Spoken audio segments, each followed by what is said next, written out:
they're trying to get expunged the impeachment of Donald Trump.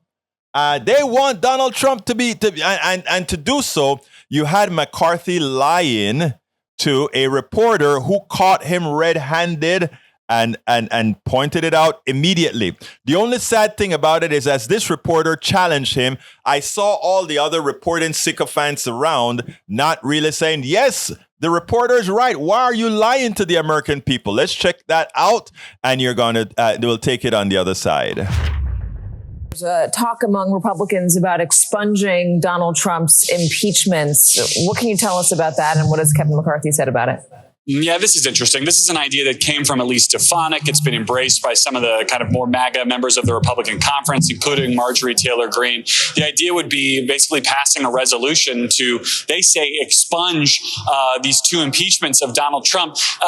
Through some great research by our in-house historian, Kyle Stewart, our view on this on the NBC Hill team is that this isn't really a thing. It's the idea here is basically a non-binding resolution saying this thing that happened didn't happen.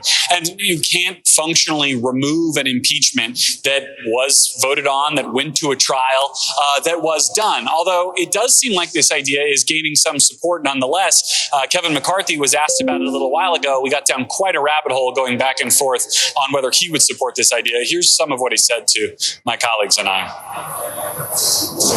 Now we find out with Durham and the others that the impeachment never should have happened. We find... In what way does Durham indicate the impeachment shouldn't have happened? Exactly what he said. They said they shouldn't have gone forward with it based upon the information that they had. If they knew the information wasn't true. Johnson wasn't impeached on anything related to Durham. He was impeached on the Ukraine, and he was impeached on January 6th. Nothing to do with Durham. Now, calm down. They started at the very beginning. We went a couple rounds on this, Katie. The upshot here is that the Speaker said he supports this idea in theory, but it doesn't sound like it's the kind of thing he's going to rush to the floor. He suggested it would go through committee, and that our priorities were out of whack in the press corps for asking about this. As I pointed out to him, there is nothing in the Durham report or in his 5 hours of testimony from earlier this week that suggests Donald Trump should not have been impeached either on the Ukraine matter or certainly on January 6th, both of which he was impeached by the House of Representatives. Now, here's the deal. Garrett Haake, a Texan, good job. I want to commend. Look, there are times that these reporters just say, he said so, she said so. What Garrett Haake did there is extraordinarily important. He challenged the lie. He challenged the lie in real time as it occurred.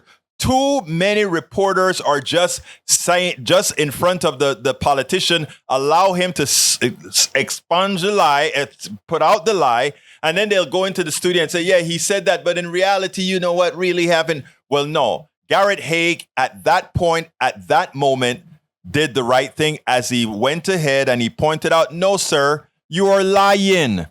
You are a liar.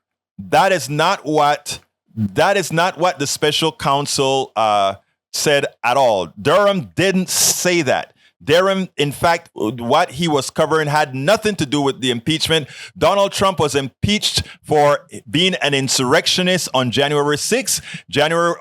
Was impeached for attempting to bribe a foreign governor, a foreign leader, in order to get the supplies, the military supplies that had already been given to him by the United States Congress. Let's get that right. Do not allow them to conflate these things. And kudos to Mr. Haake.